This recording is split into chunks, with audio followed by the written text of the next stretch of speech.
So now I'm just going to show you how we compost. It's not very fancy or anything, but it works. And a lot of compost bins don't work, so it's kind of worth showing in that way. So this is just a normal scrap heap. I always crunch my eggshells up because they take a long time to decompose into soil, but everything else I just leave. Everything else I find turns into beautiful, perfect soil without me doing anything else to it. I don't do lemon or orange or any citrus or onion, but no, even onion I put in actually, to be honest. I find it's actually okay.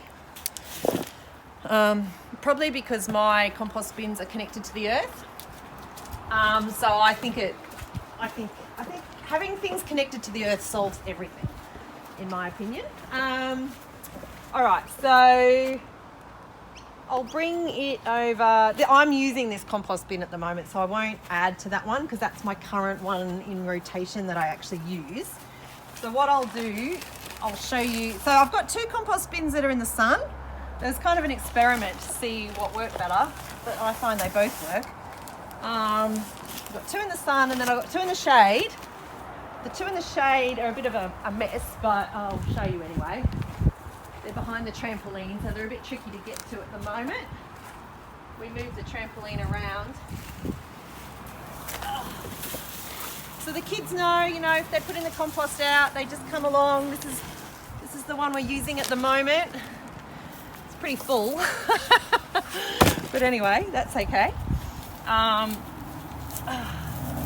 there's thousands of composting worms in here, turning it all into compost, and they're connected to the earth, which I just think makes an amazing difference.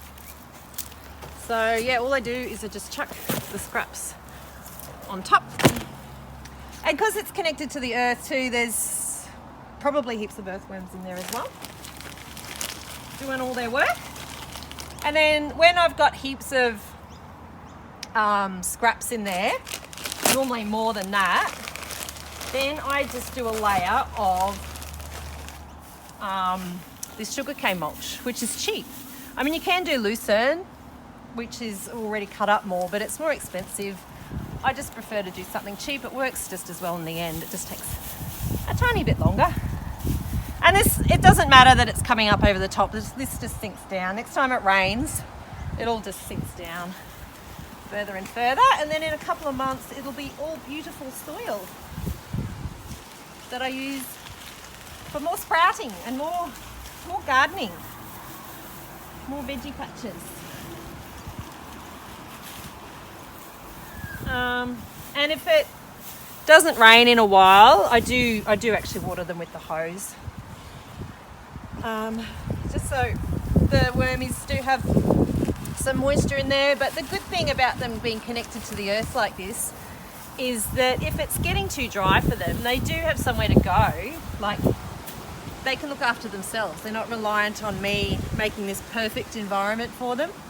Like when they're in those plastic worm homes, I mean, I've killed worms in those things because, yeah, you need a perfect environment all the time, which is fine for the first few months while you're in mode, but then when you get busy and start thinking about other stuff, you're not always kind of maintaining things perfectly. So I just find that this is a good way to make it work long term, and it's just a good way. Like, I've got 4 of them, and I probably need another 2, so we can just keep doing our scraps, and yeah, it works. But the only problem with this, the way I do it, is